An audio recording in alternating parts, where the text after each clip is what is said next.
सबने notes open कर लिए बच्चे? ठीक है बच्चे, आज जो हमें टॉपिक करना है, ठीक है ना, वो करना है पहचान की राजनीति में ही। जो टॉपिक है वो पहचान की राजनीति है बच्चे, लेकिन उस पहचान की राजनीति में जो टॉपिक आज हम लोग करेंगे बच्चे वो है समान नागरिक संहिता, जिसको यूनिफॉर्म सिविल कोड भी बोलते हैं। और इसको भी लेकर काफ़ी पॉलिटिक्स हो रही है बच्चे, ठीक है ना। समान नागरिक संहिता को लेकर भी एक प्रकार से राजनीति की जा रही है, ठीक है। तो सबसे पहले तो ये हमें समझना होता है बच्चे कि समान नागरिक संहिता क्या होता है। तो सिंपल सी बात है बच्चे, जो समान नागरिक संहिता है बच्चे, वो देश में सभी के लिए एक प्रकार के कानून की क्या करता है, व्यवस्था करता है, ठीक है।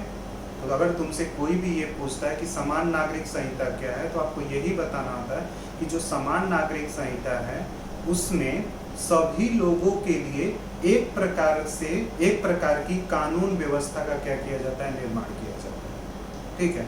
लेकिन भारत में पूरी तरह से, या भारत में अभी भी समान नागरिक संहिता जो है बच्चे, उसको पूरी तरह से लागू नहीं किया गया, ठीक है।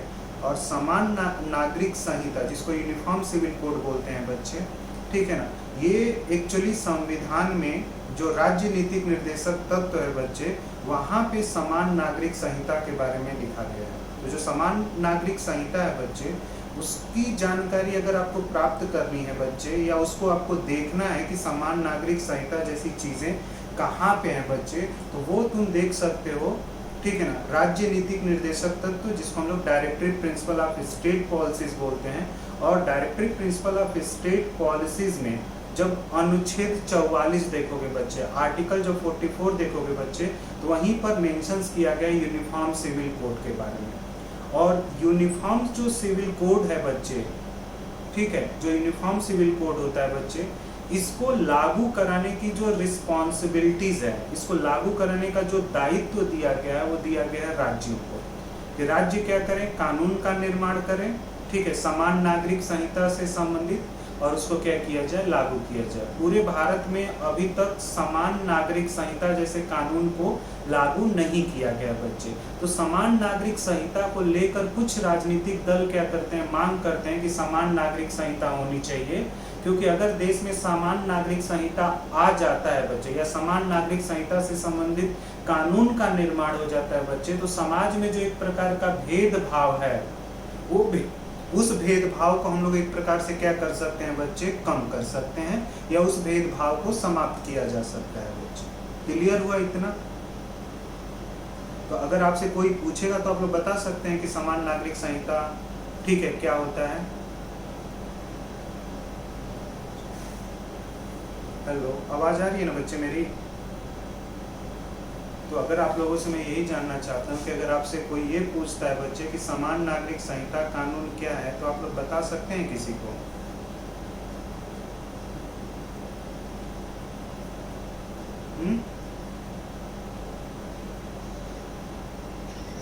क्या बताओगे?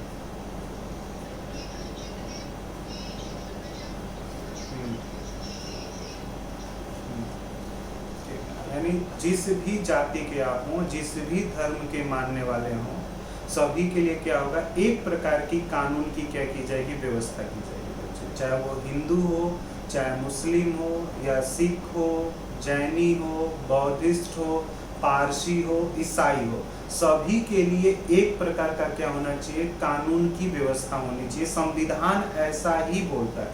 हमारे संविधान में क्या बोला गया, विधि के समक्ष समानता का अधिकार।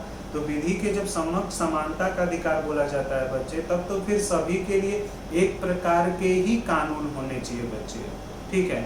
लेकिन भारत में जब कानून का विभाजन करोगे बच्चे, विधि का जब विभाजन किया जाता है, तो विधि को दो भागों में हम डिवाइड करते हैं, ठीक है। एक तो आपका दीवानी से संबंधित कानून होता है, जिसको सिविल प्रोसीजर बोला जाता है बच्चे, और एक जो होता है वो क्रिमिनल प्रोसीजर होता है बच्चे, ठीक है। यानी जो हिंदू हैं बच्चे, ठीक है, जो हिंदू हैं, ठीक है, बौद्धिस्ट हैं, सिख हैं और जैनिस हैं, इनका पर्सनल लॉ, यानी इनका व्यक्तिगत विधि अलग है। मुस्लिम, ठीक है, मुस्लिम, ईसाई और पारसी का व्यक्तिगत और पर्सनल लॉ जो है बच्चे, वो क्या होता है, अलग होता है बच्चे।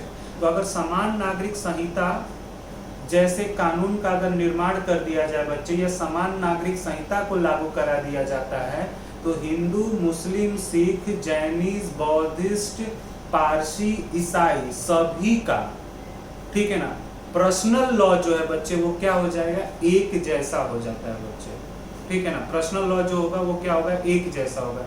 व्यक्तिगत विधि जो होती है उसे हमें क्या करना होता है, एक जैसी करनी होती है, और व्यक्तिगत विधि एक जैसी नहीं है बच्चे, इसीलिए समाज में तुम्हें भेदभाव दिखेगा। जैसे एक उदाहरण से हम समझते हैं बच्चे। अच्छा, कभी कभी लोग बोलते हैं कि पर्सनल लॉ में आती क्या चीजें हैं, जैसे हिंदू पर्सनल लॉ है और जो मुस्लिम पर्सनल लॉ है बच्चे, तो हिंदू पर्सनल लॉ जो होगा बच्चे उसमें बताया जाता है कि विवाह किस तरह से होगा, ठीक है, तलाक की प्रक्रिया क्या होगी और उत्तराधिकारी की प्रक्रिया क्या होगी। ये हिंदू पर्सनल लॉ का अलग होता है। हिंदू पर्सनल लॉ में हिंदुओं के लिए लिखा गया है, सिख के लिए लिखा गया है, जैनिस के लिए लिखा गया और बौद्धिस्ट के लिए लिखा गया। जब मुस्लिम पर्सनल लॉ में जाओगे बच्चे तो वहां पे मुस्लिमों में किस प्रकार से विवाह को मान्य किया जाएगा वो मुस्लिम पर्सनल लॉ में दिया गया है। तलाक की प्रक्रिया क्या होगी वो मुस्लिम पर्सनल लॉ में लिखा गया है बच्चे, ठीक है। उनके यहाँ अगर किसी को बच्चा एडॉप्ट करना है, अपना उत्तराधिकारी बनाना है, तो वो भी प्रक्रिया उनकी पर्सनल लॉ में लिखी गई है। तो हिंदू के पर्सनल लॉ से मुस्लिम का पर्सनल लॉ जो होता है वो क्या हो जाता है, अलग हो जाता है बच्चे। पारसी जो समुदाय है बच्चे, उनका भी personal law Hindu personal law से क्या हो जाता है, अलग हो जाता है बच्चे। जो ईसाइयों का पर्सनल लॉ है, जो व्यक्तिगत विधि है, वो हिंदुओं के व्यक्तिगत विधि से क्या हो जाता है, अलग हो जाता है बच्चे। तो अलग अलग व्यक्तिगत विधि होने के वजह से, ठीक है, कुछ लोगों का एक प्रकार से क्या होता है, उनके अधिकारों का हनन होता है, उनके अधिकारों का एक प्रकार से शोषण होता है, ऐसा बोला जा रहा है बच्चे। और इसी चीज को लेकर कुछ राजनीतिक दल चाहते हैं कि भारत में समान नागरिक संहिता की क्या की जाए, व्यवस्था की जाए। जैसे एग्जाम्पल के रूप में तुम देखोगे, जैसे मुस्लिम समुदाय है बच्चे, तो मुस्लिम में जो मुस्लिम समाज जो है बच्चे, वहां पे मुस्लिम जो लड़का है बच्चे, उसे एक से अधिक शादी करने का अधिकार दिया गया है। अब एक से अधिक शादी करने का जो अधिकार है बच्चे, वो उनके मुस्लिम लॉ के पर्सनल लॉ में लिखा गया है।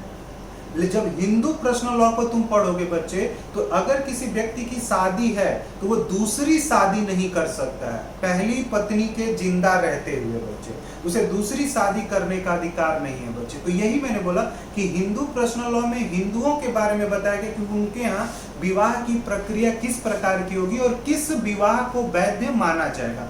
और मुस्लिम पर्सनल लॉ में भी बताया गया कि वहां पे एक से अधिक विवाह करने का अधिकार दिया गया है बच्चे। मुस्लिम पर्सनल लॉ में अगर तलाक होता है, ठीक है ना, तो 3 बार तलाक बोलने से क्या हो जाता था, तलाक हो जाता था बच्चे, ठीक है। 3 बार तलाक अगर बोल दिया गया मुस्लिम धर्म के अनुसार, तो क्या होता था, उस महिला का उस लड़के से तलाक मान लिया जाता था बच्चे। लेकिन अभी जर्नलिस्ट क्या हुआ कि सर्वोच्च न्यायालय ने अपने निर्णय के द्वारा जो 3 तलाक की प्रक्रिया थी ना, उसको क्या कर दिया, अवैध घोषित कर दिया। और एक मुस्लिम पर्सनल लॉ में बच्चे हलाला की प्रक्रिया थी, उसको भी एक प्रकार से क्या कर दिया गया, अवैध घोषित कर दिया गया। इसलिए हम बोल सकते हैं बच्चे कि जो पर्सनल लॉ है, जो समान नागरिक संहिता है, वो कहीं ना कहीं लागू तो होती है, लेकिन पूरी तरह से लागू नहीं हो रही है। उसके कुछ सेक्शन जो है वो लागू किए जा रहे हैं बच्चे। आई बात समझ में? तो ये चीजें जर्नलिस्ट ध्यान में रखना होता है। और मुस्लिम जो समाज है बच्चे, वहां पे जो शरीयत के समर्थक है बच्चे, वो 3 तलाक का एक प्रकार से क्या करते हैं, विरोध भी करते हैं। तो यही मैं समझा रहा था कि हिंदू पर्सनल लॉ और मुस्लिम पर्सनल लॉ क्या है, अलग है बच्चे। और जो मुस्लिमों में जब डिवोर्स दिया जाता है बच्चे, जब मुस्लिम समाज में डिवोर्स किसी महिला को प्राप्त मिलता है या तलाक दिया जाता है बच्चे, तो जिस लड़के के द्वारा उस लड़की को तलाक दिया गया बच्चे, उस लड़के के द्वारा उस लड़की को किसी भी प्रकार का मुआवजा नहीं दिया जाता है बच्चे, ठीक है, किसी भी प्रकार का भत्ता नहीं दिया जाता। जबकि हिंदू पर्सनल लॉ में जब तुम आओगे बच्चे, तो अगर हिंदू लड़का हिंदू लड़की को अगर तलाक देता है बच्चे, तो वहां पे हिंदू लड़के को उस हिंदू लड़की का भार तब तक उठाना है बच्चे, जब तक वो हिंदू लड़की कहीं पर सेटल नहीं हो जाती है। और पूरा एक प्रकार से आपको क्या करना पड़ेगा, कंपनसेशंस देना पड़ेगा बच्चे।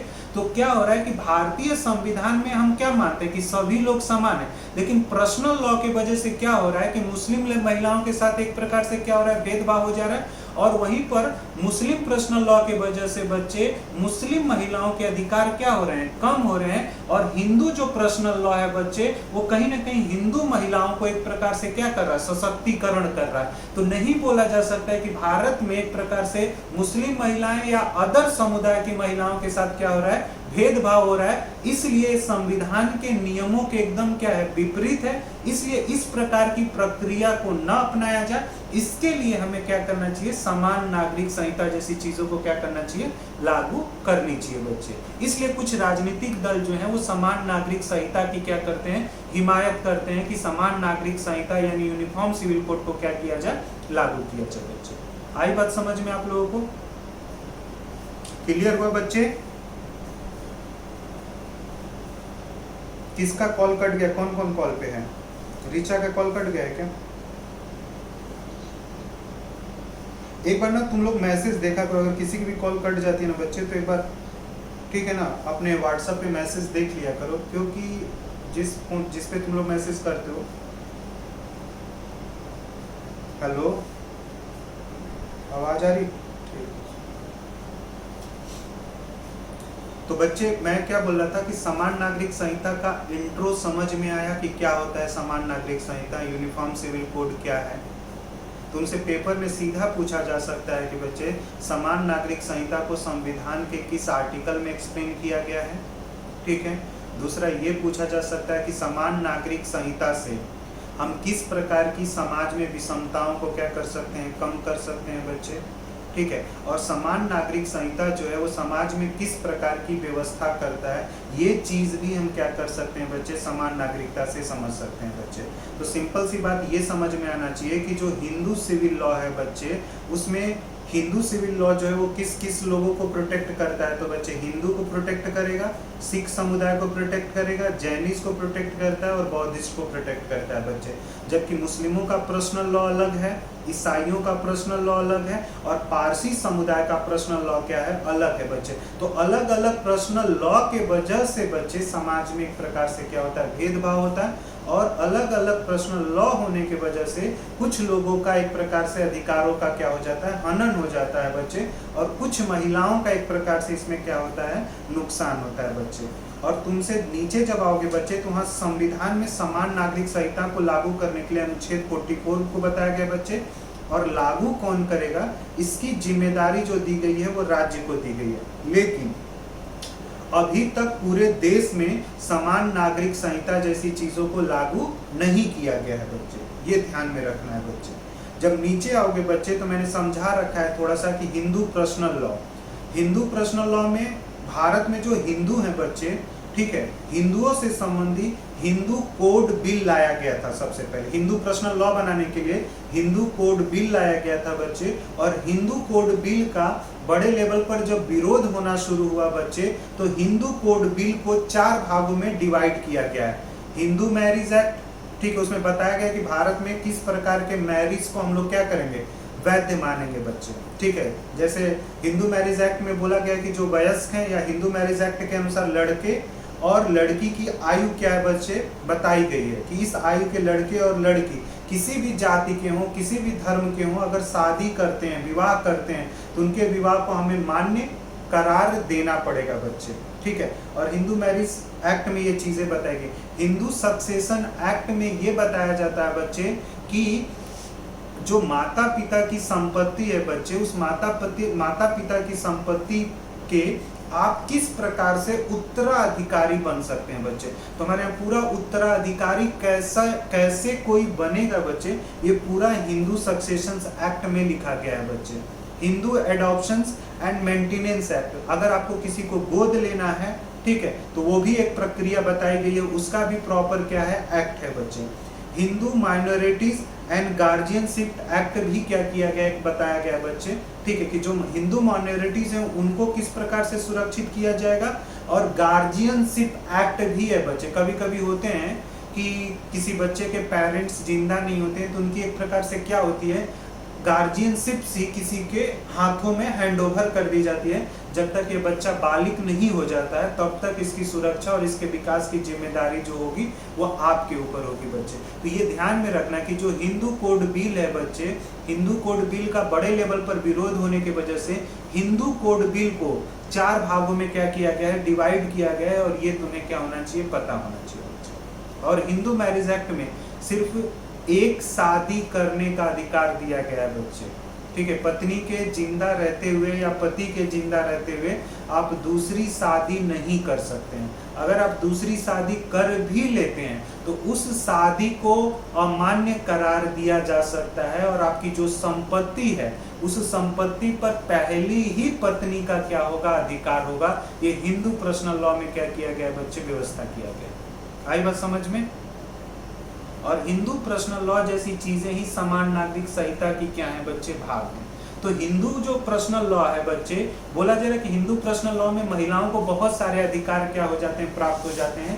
बाकी के जो पर्सनल लॉ है वहां पे महिलाओं के अधिकारों का एक प्रकार से क्या हो रहा है, हनन हो रहा है, नुकसान हो रहा है। महिलाएं वहां पे सशक्त नहीं हो पा रही है, मजबूत नहीं हो पा रही है। इसलिए उन पर्सनल लॉ में भी क्या होना चाहिए, समय के अनुसार सुधार होना चाहिए, या फिर चाहे वो मुस्लिम पर्सनल लॉ हो, हिंदू पर्सनल लॉ, उनमें जो जो चीजें अच्छी हैं, बेहतर जो चीजें हैं बच्चे, जो समाज के हित में, उनसे सबको मिलाकर क्या किया जाए, कानून बनाकर रख दिया जाए बच्चे, जो पूरे समाज पर एक समान रूप से अगर लागू हो तो उसको भी तुम क्या बोल सकते हो, समान नागरिक संहिता या यूनिफॉर्म सिविल कोड बोल सकते हो बच्चे। क्लियर हुआ इतनी चीजें? क्लियर हुआ या नहीं? बोला करो ना बच्चे, नहीं समझ में आता है मेरे को, तुम लोग नहीं बोलते हो तो मेरे को नहीं पता चलेगा, ठीक है। पेज नंबर 2 में जितनी चीजें मैंने बताई ना वो लिखा हुआ है।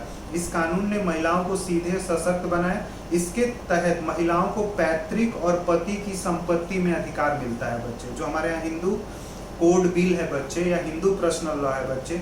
इसके अलावा अलग अलग जाति के लोग एक दूसरे से शादी करने का अधिकार है, लेकिन कोई व्यक्ति एक शादी के रहते हुए दूसरी शादी नहीं कर सकता है, ये भी व्यवस्था की गई है बच्चे। आई बात समझ में? ये हिंदू पर्सनल लॉ में है बच्चे।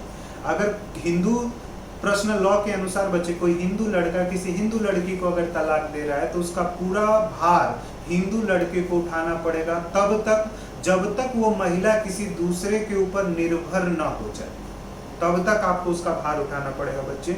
ये हिंदू कोड बिल या हिंदू पर्सनल लॉ में क्या किया गया, व्यवस्था किया गया है। ये चीजें आपको समझ में आनी चाहिए बच्चे, ठीक है। और ये जनरली तुम्हारे भी नॉलेज के लिए है बच्चे, कि तुम लड़कियों हो, तुम्हें पता भी होना चाहिए कि पति के संपत्ति पर पत्नी का अधिकार होता है, और माता पिता की संपत्ति पर भी बेटियों का अधिकार होता है, सिर्फ बेटों का अधिकार नहीं होता है। ये नहीं कि माता पिता ने तुम्हारी शादी करा दी है तो इसका मतलब ये नहीं कि उस संपत्ति से तुम्हारा अधिकार जो है वो क्या हो गया, समाप्त हो गया। नहीं, उस संपत्ति पे तुम्हारा भी अधिकार है बच्चे, ठीक है। और हिंदू कोड बिल में तो अमेंड करके ये भी बोल दिया गया बच्चे कि अगर किसी घर में बड़ी लड़की है बच्चे तो वही उस घर की क्या होगी, मालकिन होगी बच्चे, वही उस घर की उत्तराधिकारी होगी, वही उस घर से क्या करेगी, संबंधित निर्णय लेगी। अगर उस घर में लड़का कोई नहीं है, अगर लड़के हैं भी, अगर छोटे हैं उससे, तो उस घर का जो हेड होगी माता पिता के बाद, वो कौन होगी, लड़की ही होगी बच्चे। ये चीजें तुम्हें पता होनी चाहिए, तुम्हारे ही अधिकारों से संबंधित है बच्चे, ठीक है। जब नीचे आओगे बच्चे, वहां पे थोड़ा सा मैंने मुस्लिम पर्सनल लॉ के बारे में भी बताया बच्चे। जैसे देश में मुस्लिमों के लिए अलग से उनका मुस्लिम पर्सनल लॉ है बच्चे, मुस्लिमों का एक अलग व्यक्तिगत प्रश्न विधि है बच्चे, जिसके द्वारा उनमें बताया गया कि विवाह की प्रक्रिया क्या होगी, तलाक की प्रक्रिया क्या होगी, उत्तराधिकार की प्रक्रिया क्या होगी, और संपत्ति का उत्तराधिकारी कौन होगा बच्चे। ये मुस्लिम पर्सनल लॉ में बताया गया है बच्चे। और मुस्लिम पर्सनल लॉ में जो सबसे बड़ा इश्यूज था बच्चे, और जो काफी डिबेट में था, वो मुस्लिम समाज में महिलाओं के तलाक को लेकर बच्चे, यानी वहां पर बोलने से भी क्या हो जाता है, तलाक हो जाता है बच्चे। इस तरह की चीजें थी बच्चे, मतलब पति गुस्सा हुआ और 3 बार तलाक बोला तो क्या हो गया, तलाक हो गया। और फिर तलाक हो जाने का मतलब उस महिला से अब उस लड़के को अलग रहना पड़ेगा और उस लड़की को अलग रहना पड़ेगा। बाद में वो लड़के और लड़की दोबारा अगर शादी करना चाहते हैं बच्चे, तो उस मुस्लिम महिला को किसी दूसरे लड़के के साथ शादी करना पड़ता था, और फिर उस दूसरे लड़के को तलाक देने के बाद पहले जिससे उसकी शादी हुई होती थी उससे शादी करना पड़ता था बच्चे। इसको हलाला प्रक्रिया बोलते हैं। ये एक तरह से मुस्लिम समाज के लिए कलंक था, दाग था, जिसको अभी सर्वोच्च न्यायालय ने एक प्रकार से क्या कर दिया, अवैध घोषित कर दिया। हलाला और 3 बार तलाक बोलने से तलाक मान्य नहीं होगा बच्चे, ये ध्यान में रखना। पहले ये चीजें क्या थी, मान्य थी, जिसका बहुत सारे मुस्लिम समाज में जो रूढ़िवादी मुस्लिम है बच्चे, जिनकी ख्यालात, जिनकी सोच पुरानी है बच्चे, उन्होंने इसका बड़े लेवल पर क्या किया था, विरोध किया था। और उन्होंने ये बोलने की कोशिश की है कि उनके ऊपर कहीं ना कहीं हिंदू जो पर्सनल लॉ है उसको थोपने की क्या की जा रही है, कोशिश की जा रही है बच्चे। ये काफी करंट अभी न्यूज में चल रहा है बच्चे, ठीक है ना, मुस्लिमों से संबंधित। इसको अवैध घोषित कर दे, ये तुम्हें पता होना चाहिए। इसको भी लेकर एक प्रकार से क्या हुई थी बच्चे, राजनीति हुई थी बच्चे। अब जर्नलिस्ट क्या होता था कि एक्चुअली अब बात ये होता है कि अच्छा, यूनिफॉर्म सिविल कोड की आवश्यकता क्यों है बच्चे, हमें यूनिफॉर्म सिविल कोड जरूरी ही क्यों है। जरूरी इसलिए हो जाता है बच्चे क्योंकि आपका जो देश है वो एक बहुत बड़ा देश है बच्चे, और यहाँ पे जो न्याय प्रणाली है बच्चे, उस न्याय प्रणाली के ऊपर बहुत सारे कार्यों की जिम्मेदारी होती है बच्चे। अगर इस प्रकार के समाज में अलग अलग पर्सनल लॉ बना दिए जाते हैं बच्चे, तो न्याय मिलने में बहुत देरी होगी और न्यायपालिका का कार्य जो है बच्चे वो क्या हो जाता है, बढ़ जाता है। इसलिए कुछ लोग बोलते हैं बच्चे कि समान नागरिक संहिता कानून होना चाहिए। जैसे भारत में ना क्रिमिनल प्रोसीजर, आपराधिक जो कानून विधि है बच्चे, वो सभी के लिए समान है, चाहे वो महिला हो चाहे पुरुष हो बच्चे। लेकिन जो सिविल प्रोसीजर है, पर्सनल जो लॉ है बच्चे, वो सबका क्या हो जाता है, अलग अलग हो जाता है बच्चे। दूसरा, इस कानून को लागू करने से बच्चे जो महिलाएं हैं उनकी स्थिति क्या हो जाएगी, बेहतर हो जाएगी। जो महिलाओं के साथ एक प्रकार का भेदभाव है बच्चे, जबकि भारतीय संविधान के अनुसार नहीं होना चाहिए लेकिन हो रहा है बच्चे, वो कहीं ना कहीं एक प्रकार से महिलाओं की स्थिति में क्या हो सकता है, सुधार हो सकता है बच्चे। इसलिए समान नागरिक संहिता और यूनिफॉर्म सिविल कोड जो है वो बहुत अधिक क्या हो जाता है, इंपॉर्टेंट हो जाता है बच्चे। दूसरी चीज है बच्चे, इसका विरोध क्यों लोग करते हैं, ठीक है, यानी यूनिफॉर्म सिविल कोड के अगेंस्ट क्यों लोग हैं बच्चे, तो अगेंस्ट इसलिए बोल रहे हैं कुछ लोग बच्चे, ठीक है, मुस्लिम जो सपोर्टर हैं, मुस्लिम पर्सनल लॉ के जो सपोर्टर हैं बच्चे, या और भी जो लोग हैं बच्चे, बड़े बड़े जो एक्सपर्ट हैं, वो बोल रहे हैं कि कहीं ना कहीं हिंदू धर्म जो है बच्चे, हिंदू जो पर्सनल लॉ है उसको एक प्रकार से मुस्लिम पर्सनल लॉ पर थोपने की कोशिश की जा रही है। अगर इसको थोपा जाएगा बच्चे, तो जो अल्पसंख्यकों को कहीं ना कहीं भारतीय संविधान में जो अधिकार दिया गया है उसके एकदम विपरीत माना जा रहा है बच्चे। इसलिए इसका कुछ लोग क्या कर रहे हैं, विरोध कर रहे हैं बच्चे। हमारे यहाँ जो अल्पसंख्यक समुदाय है उसे अपनी संस्कृति को अपनाने का अधिकार है, अपनी भाषा का उपयोग करने का अधिकार है, अपने तरीके से रहने का अधिकार है, और अपने तरीके से अपने व्यवहार में परिवर्तित करने का अधिकार दिया गया है बच्चे अल्पसंख्यक समुदाय को। और अल्पसंख्यक समुदाय की भावना को कोई ठेस न पहुंचा सके बच्चे, इसके लिए पूरी तरह से संविधान में क्या की गई थी, व्यवस्था की गई थी। साथ ही संविधान निर्माण के दौरान ये भी बोला गया था बच्चे कि जो हमारे मुस्लिम जो अल्पसंख्यक समुदाय है बच्चे, वो अपनी सुरक्षा के लिए, अपनी संस्कृति के लिए वो एक प्रकार से अपने पर्सनल लॉ का क्या कर सकते हैं, निर्माण कर सकते हैं बच्चे। तो इसलिए ही तुम्हें भारत में मुस्लिमों का पर्सनल लॉ दिखता है, पारसियों का पर्सनल लॉ दिखेगा, ठीक है, ईसाई का अपना एक पर्सनल लॉ दिखता है। ये सारी चीजें क्या होती हैं, दिखनी शुरू होती हैं बच्चे, ठीक है। लेकिन अगर पर्सनल लॉ सभी का अलग अलग होगा बच्चे, तो समाज में एक प्रकार से भेदभाव भी रहेगा, और समाज में एक प्रकार से डिस्क्रिमिनेशन भी रहेगा, और समाज में कोई ना कोई किसी का क्या करेगा, एक्सप्लॉयटेशन करेगा बच्चे। क्लियर हुआ यहाँ तक? पेज नंबर 2 पे जितनी चीजें लिखी गई हैं बच्चे, वो चीजें आप लोगों को समझ में आई या नहीं, समझ में आया या नहीं बच्चे? हाँ, थोड़ा जोर से बोला करो, ठीक है ना, सभी लोगों को समझ में आया? ठीक है। अब पेज नंबर 3 पे आओगे बच्चे, ठीक है। तो एक्चुअली यूनिफॉर्म सिविल कोड पे इतना बल देना शुरू कब से हुआ बच्चे कि यूनिफॉर्म सिविल कोड होना चाहिए, समान नागरिक संहिता होनी चाहिए बच्चे। एक केस है बच्चे जो बहुत फेमस केस है बच्चे, जो हम लोग आईजीपी में भी पढ़ते हैं, इंडियन पॉलिटी एंड गवर्नेंस में भी पढ़ा जाता है। वो केस है बच्चे शाहबानो वाद, शाहबानो डिस्प्यूट। शाहबानो एक महिला है बच्चे, एक मुस्लिम महिला थी जिसके पति ने 60 वर्ष या 65 वर्ष की उसकी आयु थी बच्चे। उस स्थिति में उसे उसके पति ने क्या कर दिया, तलाक दे दिया। और तलाक देने के बाद उस महिला को घर से भी निकाल दिया और प्लस घर से बाहर कर दिया, और उसके गुजारे के लिए किसी भी प्रकार के भत्ते को देने से क्या कर दिया, मना कर दिया। तो उस महिला ने अपने अधिकारों के बचाव के लिए उच्च न्यायालय में गई, और जब उच्च न्यायालय में गई बच्चे तो एमपी उच्च न्यायालय ने उसके मामले को आपराधिक विधि संहिता के आधार पर क्या किया था, उसके इस समस्या को लिया और आपराधिक जो विधि संहिता है बच्चे, जो सीआरपीसी है बच्चे, उसकी धारा 125 की व्याख्या करते हुए उच्च न्यायालय ने ये बोला कि जो सीआरपीसी की धारा 125 है बच्चे, वो व्यक्तिगत पर्सनल लॉ से क्या है, उच्च है, सर्वोच्च है। इसलिए शाहबानो को उसके पति के द्वारा मुआवजा और भत्ते क्या होने चाहिए, मिलने चाहिए। ये तो उच्च न्यायालय ने बोला। और उच्च न्यायालय ने जब इस प्रकार का निर्णय दिया बच्चे, ठीक है, उच्च न्यायालय ने जब इस प्रकार का निर्णय दिया, और जब निर्णय उच्च न्यायालय के द्वारा इस प्रकार का दिया गया, तो मुस्लिम समाज को लगा बच्चे कि ये तो हमारे पर्सनल लॉ के एकदम विपरीत क्या कर रही है, उच्च न्यायालय निर्णय दे रही है, जिसका मुस्लिम समाज के द्वारा एक प्रकार से क्या किया गया, विरोध किया गया। उन्होंने ये इस आधार पर विरोध किया कि हमारे पर्सनल लॉ में तो महिलाओं को तलाक के बाद किसी प्रकार के भत्ते देने की बात ही नहीं की गई है बच्चे।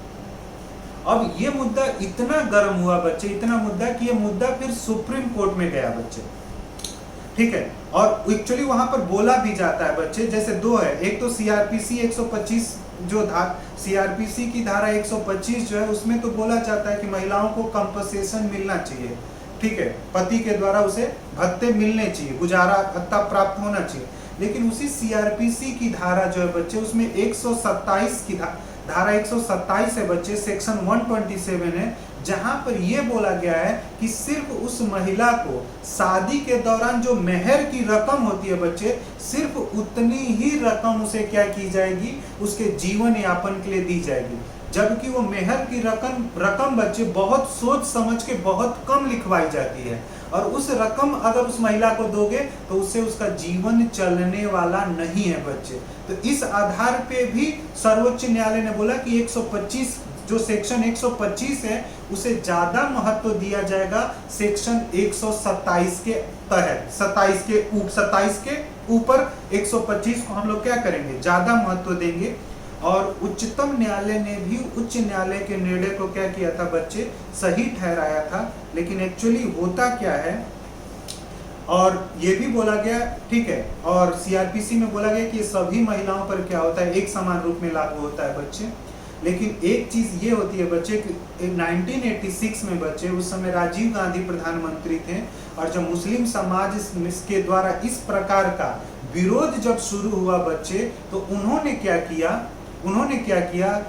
जो राजीव गांधी थे बच्चे, उन्होंने सीआरपीसी की धारा जो 125 है बच्चे, जिसमें बोला गया है कि सभी महिलाओं को तलाक के दौरान उसके पति के द्वारा सुरक्षा प्राप्त होना चाहिए, भत्ते प्राप्त होना चाहिए। राजीव गांधी सरकार ने क्या किया, 125 जो सेक्शन 125 थी बच्चे, उसमें संशोधन करके उन्होंने बोला कि मुस्लिम महिलाओं को छोड़कर बाकी महिलाओं को भत्ते प्राप्त होंगे, लेकिन मुस्लिम महिलाओं को उसके पति के द्वारा जरूरी नहीं है कि उन्हें किसी भी प्रकार का क्या किया जाए, भत्ता दिया जाए बच्चे। तो सरकार ने देखो किस प्रकार से एक राजनीति कर दी, सिर्फ मुस्लिम जो समुदाय है बच्चे, उस मुस्लिम समुदाय के वोट को प्राप्त करने के लिए, जहां सरकार ने ये बोल दिया कि मुस्लिम समाज में पुरुष जो है वो सही है, महिलाएं जो हैं वो एक प्रकार से क्या है, गलत हैं। जबकि सर्वोच्च न्यायालय ने अपने निर्णय में बोला कि सभी महिलाओं को अधिकार प्राप्त होनी चाहिए, चाहे वो हिंदू महिला हो, चाहे मुस्लिम महिला हो, चाहे वो पारसी समुदाय से आती हो महिला हो या किसी भी समुदाय से आती हो, उसे वो सारे अधिकार मिलने चाहिए जो एक हिंदू महिला को मिल रहा है बच्चे। लेकिन उन्होंने क्या किया, राजीव गांधी सरकार ने क्या किया, जो सीआरपीसी का सेक्शन 125 था बच्चे, उसमें अमेंड करके बोला कि सभी महिलाओं को तो मिलेगा वो सारे अधिकार, लेकिन मुस्लिम महिलाओं को मुस्लिम समुदाय के द्वारा इस प्रकार के अधिकार नहीं दिए जाएंगे बच्चे। तो कहीं ना कहीं एक प्रकार से सरकार ने क्या कर दिया, मुस्लिम समाज को खुश करने के लिए बच्चे, मुस्लिम समाज में भी पुरुष को क्या करने के लिए, खुश करने के लिए बच्चे, एक प्रकार से क्या कर दिया सरकार ने, राजनीति कर दी।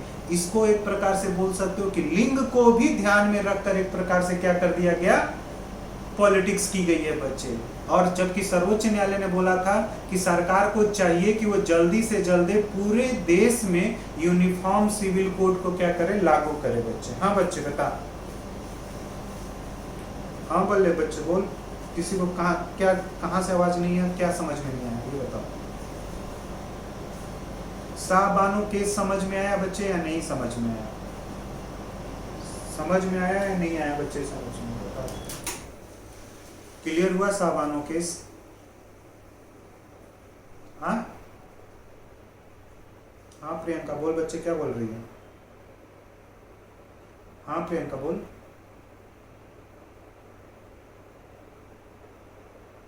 हाँ कई बार पढ़ा है, ठीक है ये चीजें, और क्योंकि साहबानो केस के बाद ही बच्चे यूनिफॉर्म सिविल कोड पर बातचीत और तेजी से होनी शुरू हुई थी बच्चे। साहबानो केस से पहले तो यूनिफॉर्म सिविल कोड की व्यवस्था कर दी गई थी, लेकिन उसको लागू किया जाए या लागू नहीं किया जाए, लेकिन यूनिफॉर्म सिविल कोड को देखा गया बच्चे कि इसके महत्व कब समझ में आया कि ये बहुत महत्वपूर्ण चीज है बच्चे। वो साहबानो केस के अंदर जो निर्णय आए थे तब समझ में आया बच्चे कि अगर यूनिफॉर्म सिविल कोड को अगर पूरी तरह से लागू नहीं किया जाएगा बच्चे, तो कहीं ना कहीं महिलाओं के साथ एक प्रकार से भेदभाव शुरू होगा बच्चे।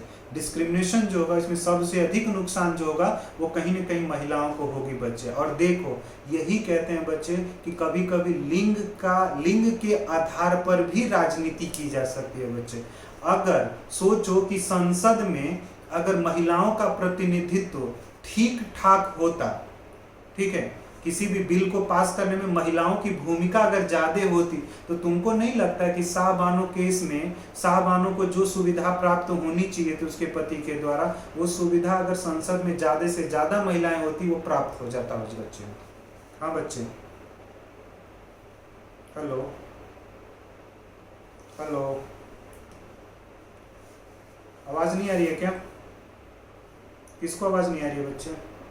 हाँ हेलो, आवाज नहीं आ रही है क्या? हाँ प्रियंका बोल,